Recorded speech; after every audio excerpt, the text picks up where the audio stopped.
हर साल जितिया व्रत आश्विन मास के कृष्ण पक्ष की अष्टमी तिथि को रखा जाता है। इस दिन माताएं जितिया व्रत रखकर संतान की दीर्घायु की कामना करती हैं। इस व्रत के पुण्य प्रताप से संतान तेजस्वी और मेधावी होती है। इसके साथ ही माता पिता का नाम रोशन करने वाली होती है। जितिया व्रत को जीवित पुत्रिका व्रत के रूप में जाना जाता है, जहां जीवित वाहन भगवान की पूजा की जाती है। ऐसा माना जाता है कि यह पूजा व्रत करने वाली महिला के बच्चों को लंबी आयु, स्वास्थ्य, सुख, शांति और समृद्धि प्रदान करती है। तो चलिए आज की कथा का आरंभ करते हैं। जीवित पुत्रिका व्रत का महत्व भगवान शिव ने स्वयं पार्वती जी को बताया था। पार्वती जी ने एक स्थान पर स्त्रियों को विलाप करते हुए देखा तो शिव जी से उसका कारण पूछा।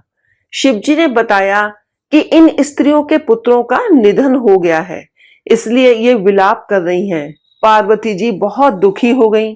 उन्होंने कहा, हे नाथ, एक माता के लिए इससे अधिक हृदय विदारक बात क्या हो सकती है कि उसके सामने उसका पुत्र मर जाए। इससे मुक्ति का कोई मार्ग हो तो कृपया बताएं। शिव जी ने कहा, हे देवी, जो विधाता द्वारा रचित है उसमें हेर फेर नहीं हो सकती, किंतु जीमूत वाहन की पूजा से माताएं अपनी संतान पर आए प्राणघाती संकटों को भी टाल सकती हैं।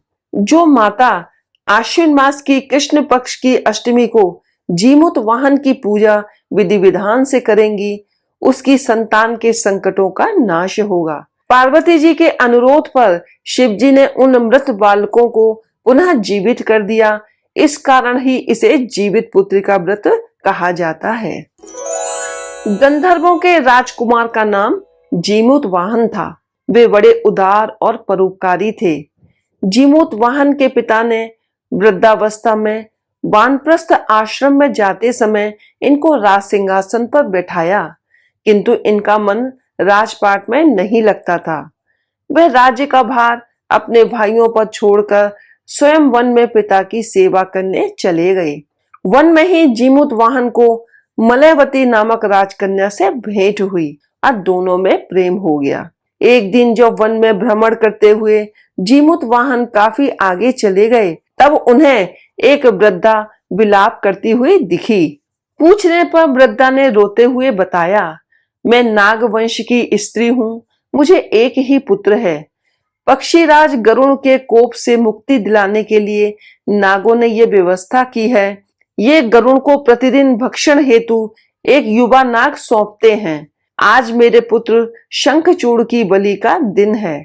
आज मेरे पुत्र के जीवन पर संकट है और थोड़ी देर बाद ही मैं पुत्र विहीन हो जाऊंगी। एक स्त्री के लिए इससे बड़ा दुख क्या होगा कि उसके जीते जी उसका पुत्र ना रहे।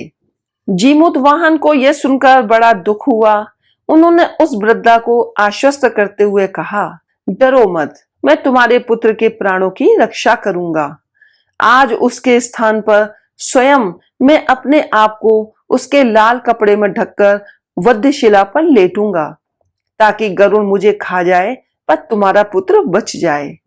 इतना कहकर जीमूत वाहन ने शंखचूड़ के हाथ से लाल कपड़ा ले लिया और वे उसे लपेटकर गरुण को बलि देने के लिए चुनी गई वध्यशिला पर लेट गए। नियत समय पर गरुण बड़े वेग से आए और वे लाल कपड़े में ढके जीमूत वाहन को पंजे में दबाकर पहाड़ के शिखर पर जाकर बैठ गए। गरुण ने अपनी कठोर चोंच का प्रहार किया और जीमूत वाहन के शरीर से मांस का बड़ा हिस्सा नोच लिया। इसकी पीड़ा से जीमूत वाहन की आंखों से आंसू बह निकले और वह दर्द से कराहने लगी। अपने पंजे में जकड़े प्राणी की आंखों में से आंसू और मुंह से कराह सुनकर गरुण बड़े आश्चर्य में पड़ गए, क्योंकि ऐसा पहले कभी न हुआ था। उन्होंने जीमूत वाहन से उनका परिचय पूछा। जीमूत वाहन ने सारा किस्सा कह सुनाया कि कैसे एक स्त्री के पुत्र की रक्षा के लिए वे अपने प्राण देने आए हैं। आप मुझे खाकर भूख शांत करें। गरुण उनकी बहादुरी और दूसरे की प्राण रक्षा के लिए स्वयं का बलिदान देने की हिम्मत से बहुत प्रभावित हुए। उन्हें स्वयं पर पछतावा होने लगा।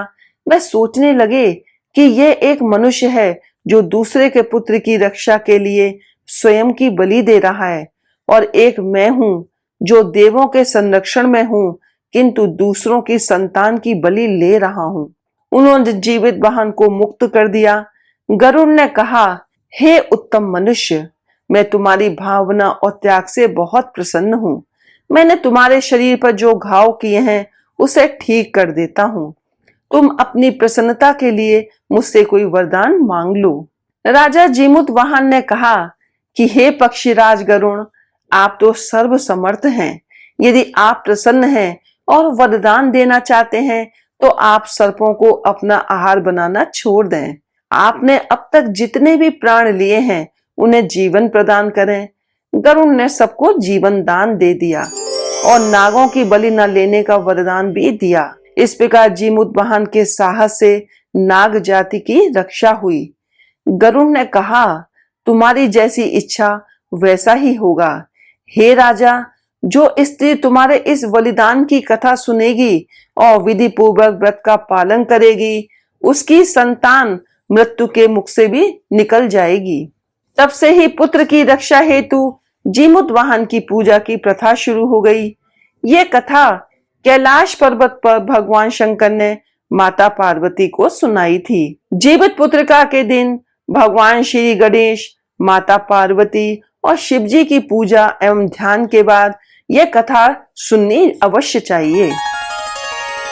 इस कथा को सुनने के लिए धन्यवाद। यदि आपको ये वीडियो पसंद आई हो तो इसे लाइक करें, शेयर करें, हमारे चैनल को सब्सक्राइब करें तथा बेल आइकन को प्रेस करें ताकि आप हमारे आने वाले वीडियोस को भी देख सकें।